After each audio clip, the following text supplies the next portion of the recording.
आशिफ जहीर, ये जो रिजल्ट आए हैं आपकी नजर में ये क्या मायने रखते हैं? संजय सर, बात ऐसी है, ये जो रिजल्ट आए हैं इसको पूरा देश देख रहा है। हमारी और आपकी जिम्मेदारी ये है कि हमें लोग इसलिए देखते हैं कि हम उनको वो बात बताएं जो सब देख रहे हैं ना, उससे कुछ अलग अगर है तो एविडेंस के साथ। सारे देश ने देखा कि मध्य प्रदेश के अंदर जबरदस्त चुनाव हुआ और भारतीय जनता पार्टी को इतना वोट मिल गया कि उनको खुद को शायद उम्मीद नहीं थी। लेकिन क्या वाकई ऐसा है? इतना ही वोट मिला है?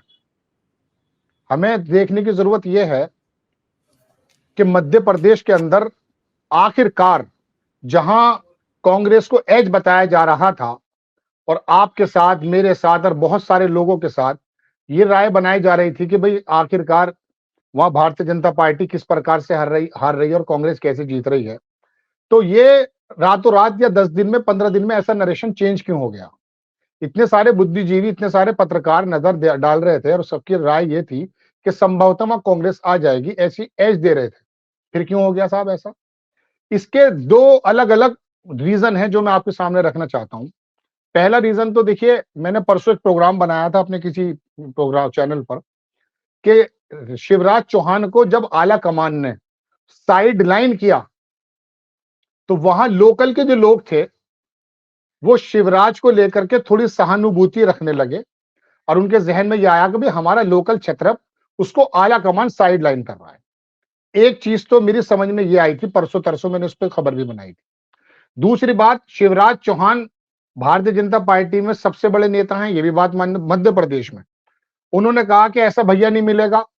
और तीसरी बात, अभी रिसेंटली 1000-1200 रुपए जो अकाउंट में पहुंचे हैं 2-4-10-5 दिन पहले, जितना भी वक्त गुजरा हो, एग्जैक्ट डेट मुझे मालूम नहीं, ये 2-3 चीजें ऐसी हैं जो शिवराज चौहान के कद को ऊंचा करती हैं और जिसकी वजह से वहां पर ध्रुवीकरण हुआ है। लेकिन इतना बड़ा ध्रुवीकरण कि 167 सीटें आ जाएं, 62 सीटों पर कांग्रेस रह जाए, ये ना तो किसी एग्जिट पोल ने कहा, लेकिन एग्जिट पोल को साइड में रख दीजिए, किसी ऐसा कोई बुद्धिजीवी था ही नहीं चाणक्य के अलावा जिसकी नजर इस तरफ जाए। जमीन पर तो कुछ और दिखाई दे रहा है। कमलनाथ और कांग्रेस की सरकार किस प्रकार से गिराई वो भी बात दिखाई दे रही है और कांग्रेस की लहर भी बताई जा रही थी। लेकिन फिर क्यों? इसकी वजह यह है कि मध्य प्रदेश के बहुत बड़े पत्रकार, वही परसों शायद आप ही के प्लेटफॉर्म पे थे, कहीं और थे, वो ये कह रहे थे कि जो प्रशासनिक तंत्र है उसको खास हिदायत दी जा सकती है रिजल्ट को पलटने में, क्योंकि 18 बरस की अगर सरकार जाने के बाद कांग्रेस की सरकार आती है तो उस समय शायद इनके घोटाले खुल जाएं। अब आप कहेंगे भाई हमारे पास तो कोई एविडेंस नहीं है कि प्रशासनिक तंत्र ने इसके अंदर कोई काम किया है। बिल्कुल नहीं है, लेकिन हम कोट कर सकते हैं देश के बड़े पत्रकारों को। श्रवण गर्ग जैसे बड़े पत्रकार अगर इस बात की तरफ इशारा कर रहे हैं, बहुत सारे बुद्धिजीवी भी इस बात को कह रहे हैं, तो 167 पे फिर शक पैदा होता है। चलिए मान लिया ये आरएसएस की जमीन थी, ये भी मान लिया, चलिए यहां पर हो गया काम। छत्तीसगढ़ में क्या हुआ साहब? छत्तीसगढ़ में एक तो नेता ही नहीं था वहां। मध्य प्रदेश में, राजस्थान में तो आप कह देंगे 7-7 नेता थे। सबको लग रहा था अपने अपने वर्गों को कि साहब हमारा बंदा मुख्यमंत्री बन जाएगा, मान लिया। लेकिन छत्तीसगढ़ में तो भारतीय जनता पार्टी के पास नेता भी नहीं था। 34% वहां आदिवासी हैं और सबसे बड़ा आदिवासी का नेता जो भारतीय जनता पार्टी का 2 बार अध्यक्ष रहा, 3-4 बार विधायक रहा, वो आकर के कांग्रेस में आ जाता है। फिर छत्तीसगढ़ में ऐसा क्यों हो गया? फिर ऐसी स्थिति में ये बात दिमाग में आती है संजय सर कि वाकई वो प्रशासनिक तंत्र जिसके बारे में श्रवण गर्ग कह रहे थे कि प्लेटफॉर्म पे कि संभवतः वहां पर कोई ना कोई फेरबदल कर दे। सी वोटर जो बता रहा था, सर मुझे रोक रहे हैं क्या? सी वोटर जो बता रहा था, अचानक वो एक नया शगुफल आता है 3-4 दिन पहले कि साहब 62 सीटें ऐसी हैं जिसमें स्थिति उधर से उधर हो जाएगी। अरे 230 सीटें हैं, 62 सीटों में एक नई चीज लेकर आप आ गए। 2000 से लेकर 2500, 3000, 5000, 10,000 के बीच में ये भी तो शर्मा कर कह रहे थे कि इन सीटों पे कोई ना कोई धांधली हो सकती है। अभी आपने रिजल्ट बता तो दिया कि 7 वोटों का अंतर है। और ये जो सीटें हैं जो चेंज अगर हो गई हैं, देखिए हम यहां घास नहीं चल रहे पत्रकारिता जगत में। हमें 167 सीटों पर बिल्कुल नो डाउट शिवराज चौहान की हम सहानुभूति है, मैं खुद कह रहा हूं इस बात को। आला कमान ने साइड लाइन किया, 1200 रुपए आए थे, हैंड टू हैंड मामला मिल गया था कुछ महिलाओं को। लेकिन ये लाडली योजना यहां तो काम करती है और राजस्थान के अंदर योजना क्या बदल जाती है भाई। राजस्थान योजना तो योजना होती है, उसकी तो कोई शक्ल नहीं होती सर। योजना की बात यह है कि अशोक गहलोत की योजना तो योजना नहीं, आपकी योजना योजना है नहीं। छत्तीसगढ़ में फिर क्या हुआ? छत्तीसगढ़ गढ़िया सबसे बढ़िया 34% जो नेता है आदिवासी, वो तुम्हारे पक्ष में आ गया, भारतीय जनता पार्टी का कोई नेता नहीं।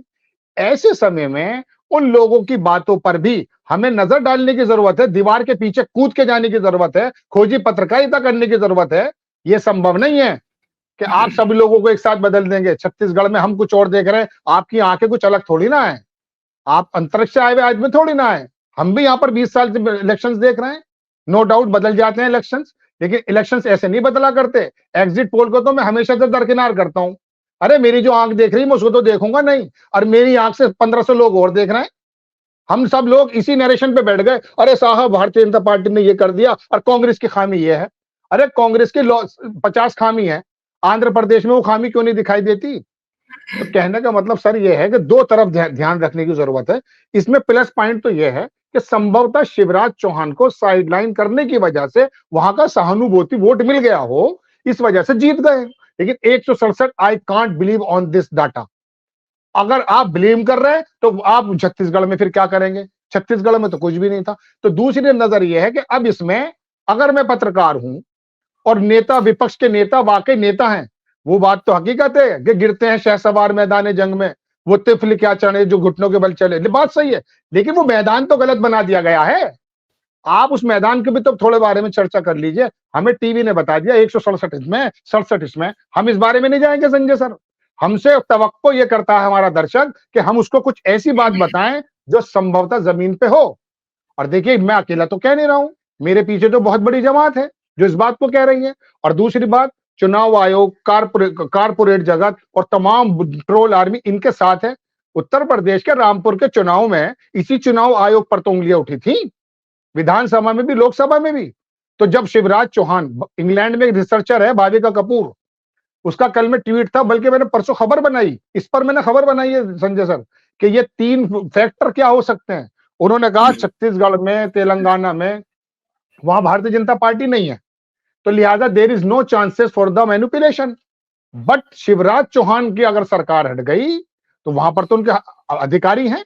अब 7 सीटों पे निकल करके नहीं आया ये सारा धंधा। तो हमें और आपको इस नजर भी देखने की जरूरत है कि क्या कहीं कुछ अलग है, वरना ऐसे नहीं हुआ करता कि रातों रात आप चुनाव बदल देंगे, आप सारे काम कर देंगे और बदलेंगे भी ऐसे।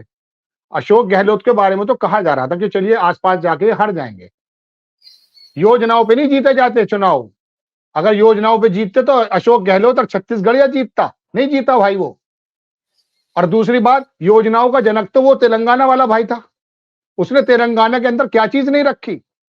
फिर क्या हुआ, एबीवीपी से आया हुआ एक बंदा अचानक रेड्डी सुपरस्टार बन जाता है और केसीआर की सारी राजनीति खत्म हो जाती है।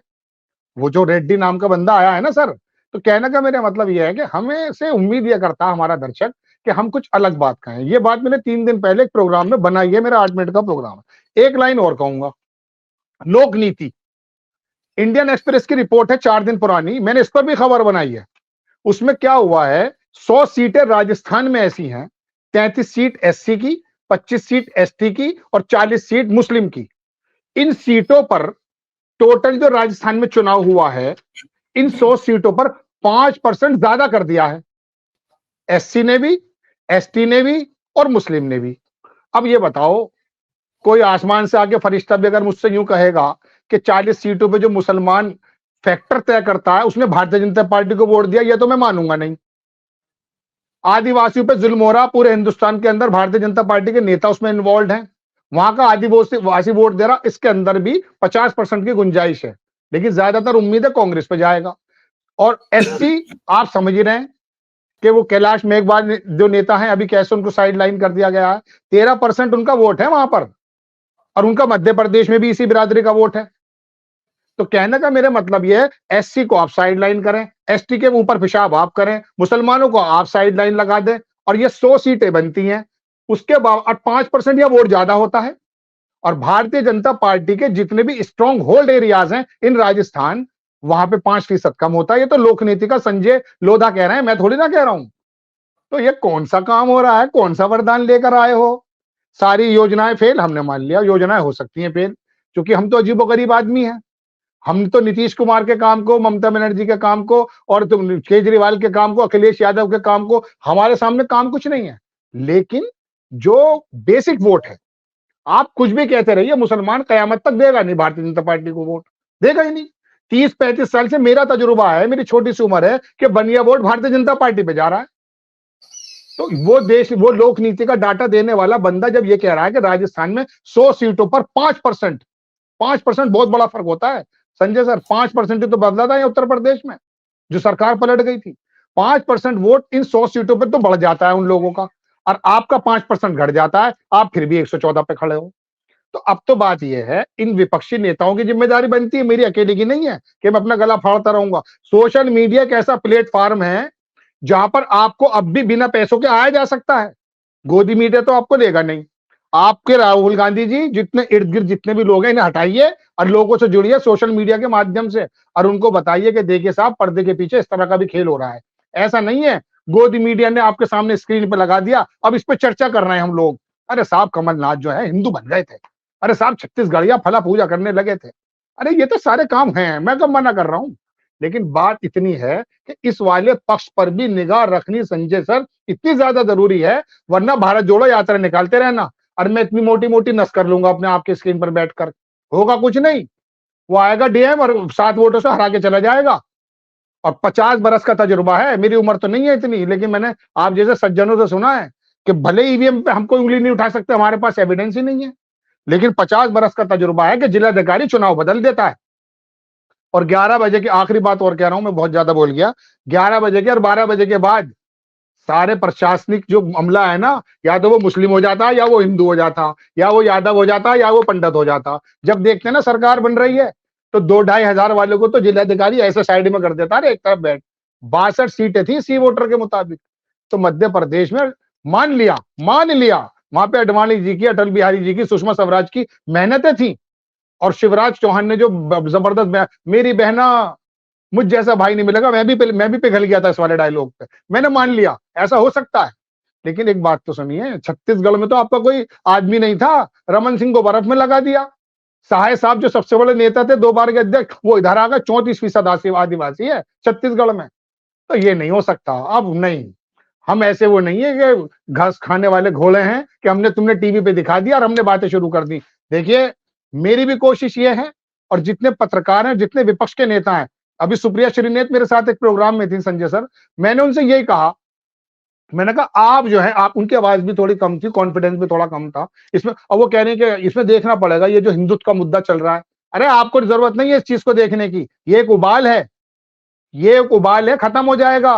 राहुल गांधी जिस मुद्दे को लेकर चला था ना, उसी मुद्दे पर रहना है आपको। हमारे देश की बुनियाद में धर्मनिरपेक्षता, इंसाफ और ये मोहब्बत बाकी है, ये हमेशा रहनी है। ये वक्ती तौर पे भले बता दें, अमित मालवीय अपने ट्विटर हैंडल पे 4 दिन पहले मालूम है क्या कहता है, अर्जेंटीना टू नीदरलैंड। नीदरलैंड के अंदर जो प्रधानमंत्री बना है, उसने उल्टी सीधी बात कह दी, आपको मालूम है। तो वो आदमी इतने ज्यादा सजग हैं कि वो अर्जेंटीना को राजस्थान के चुनाव में ला रहे हैं। कन्हैया लाल को तो लाते हैं, उनका स्तर यही है, लेकिन अर्जेंटीना को ला रहे हैं, हैरत की बात है। इतना पढ़ा लिख गया वो आदमी, मुझे बड़ी वो हुई कि ये बात तो मुझे पता थी, इसको कैसे पता चल गई। तो सर, कहने का मतलब ये, मैं थोड़ा मजाक के अंदाज में भी हूं कि अब विपक्ष की नेताओं की भी जिम्मेदारी है। खाली पत्रकार बेचारा सड़क पर घूम करके खोजी पत्रकारिता करते जो है इंडियन एक्सप्रेस में या फोड़ता रहे, और तुम लोग बिल्कुल आराम से बैठ जाओ जाकर, नहीं। अपने आसपास के जितने भी नेता चाटुकार है ना, राहुल गांधी के हों या अखिलेश यादव के हों, ममता बनर्जी के, नीतीश, इनको हटा करके सोशल मीडिया पे डायरेक्ट आओ और जुड़ो लोगों से। आज सब लोग एडवांस हैं, जीडीपी सब जानते हैं, बाहर की जितनी भी मूडीज के जो इंडेक्सेस आए सब जानते हैं। वो मुद्दे रखो हमारे सामने कि बेरोजगारी है, मेरा भी मन चाहता है मेरे छत पे हेलीकॉप्टर आ जाए, मैं भी न्यूजीलैंड वाली जिंदगी जीना चाहता हूं। आप सपने बेचते क्यों नहीं? वो 15 लाख का झूठा सपना देते हैं, 2 करोड़ की नौकरी देते हैं, वो तो नहीं जीत जाते हैं। आप ओरिजिनल सपना नहीं रख पाते क्योंकि आपको आपका नरेशन ही नहीं पता क्या है। तो ये टोटल 2-3 बातें हैं सर, मुझे तो ये लगा शिवराज के पक्ष में मैंने ये बात कही, और ये हमें खोजी पत्रकारिता करके इस बात को निकालना जरूर है कि डीएम ने क्या करा है। बस इतनी सी बात। तो दो बातें राशिद भाई कि मध्य प्रदेश में तो मान लिया कुछ खेल हो सकता है, लेकिन छत्तीसगढ़ में तो सारी मशीनरी, सारे डीएम आपके हाथ में थे, कांग्रेस के हाथ में थे, तो वहां छत्तीसगढ़ में खेल कैसे हो जाएगा? ये सवाल भी किया था भी किसी ने मेरे प्रोग्राम पे। सर बात ऐसी है कि ये जो चुनाव आयोग जब चाहे सिंकारा पी के जबरदस्त काम करने लगे, जब चाहे पीछे बैठ जाए। मध्य प्रदेश में चुनाव आयोग, मैं अपना इरादा बता रहा हूं, मेरे पे कोई वो नहीं है, मैं तो बात कर सकता हूं, सवाल उठा सकता हूं, जेल ही तो भेजोगे। मध्य प्रदेश में आप तो लंबितान भर के सो गए, अरे हो रहा, करने तो कर रहे हैं अपने आदमी काम, और वहां पर आप हो गए सख्त, लाओ मुझे डीएम बनाओ, मैं रिजल्ट निकाल कर दिखा दूंगा 10-5 हजार का। तो चुनाव आयोग वहां पर सख्त है और यहां पर आराम से लेटा था, हो रहा है काम, क्या दिक्कत है? अब इसमें आप कहेंगे भाई के चीफ मिनिस्टर तो वो थे, इसमें कोई दो राय नहीं है, चीफ मिनिस्टर की ताकत होती है, लेकिन ये तो हम भी जानते हैं ना कि किसको कब निष्क्रिय बना दिया जाता है। वहां पर सरकार को निष्क्रिय बना दिया चुनाव आयोग ने, मध्य प्रदेश में नहीं बनाया। अभी तो रिजल्ट ही घोषित हुआ है, आंध्र प्रदेश में देखो तो सही, वो रेड्डी के पास जो वहां का डीजीपी है वो उसके गले में वो डाल रहा है, डीजीपी या एडीजी को है, मैं एग्जैक्टली बता नहीं सकता, उसके मैं वो देख नहीं पाया बैच। तो कहने का अभी तो शपथ भी नहीं ली है। अखिलेश यादव जब पता चल गया था उन्हें कि मैं भी जीतने वाला हूं, तो उस वक्त उन्होंने कहा नहीं था आकर के टीवी पे कि मुझे जिलाधिकारियों ने फोन करने शुरू कर दिए, मैंने ऑफ कर दिया है। तो मेरे तो कहने का मतलब सर ये है कि वहां पर सर चुनाव आयोग बहुत सख्ती से था, जो मेरा अपना अंदाजा है, मैं अंदाजा पेश कर सकता हूँ साहब, सवाल उठा सकता हूँ। अभी मेरे पास सबूत नहीं है, संसाधन होंगे तो छत्तीसगढ़ जाके सबूत भी ले आऊंगा, लेकिन सबूत पड़े नहीं है क्या रामपुर के? किसने बताया बताइए? रामपुर के सबूत पड़े, लोगों ने हाई कोर्ट के अंदर डाल रखी है याचिकाएं। लेकिन हमारे नेचर को, आपके नेचर को भारतीय जनता पार्टी का नेता हमसे ज्यादा जानता है, उसको मालूम है ये रेवड़ है, रेवड़, इसको हाँकने वाला चाहिए। हिंदुत्व के झंडे से हाँक दूंगा, कभी विरोध किसी और से हाँक दूंगा, कभी 15 लाख से हाँक दूंगा। तो वहां का तो जवाब सर ये है, वहां जो चाहे कर ले। बिल्कुल ठीक बात है राशिद भाई, आपकी बात बिना शेर के खत्म हो रही है तो मजा नहीं आ रहा कुछ, इन हालातों पे भी तो कुछ शेर होगा। सर मैं वैसे तो आपने मुझे शायर बना दिया, लेकिन बात तो ईमानदारी की है कि इस वक्त तो मैं तो पूरा का पूरा डोमिनेट हूँ खबरों में। इस वक्त कोई सिचुएशन आती तो मेरे मुंह से निकल ही जाता है, आ जाएगा, मैं 1-2 मिनट और रुका हुआ हूँ, आप बात कर लीजिए, कोई जहन में आएगा बता दूंगा।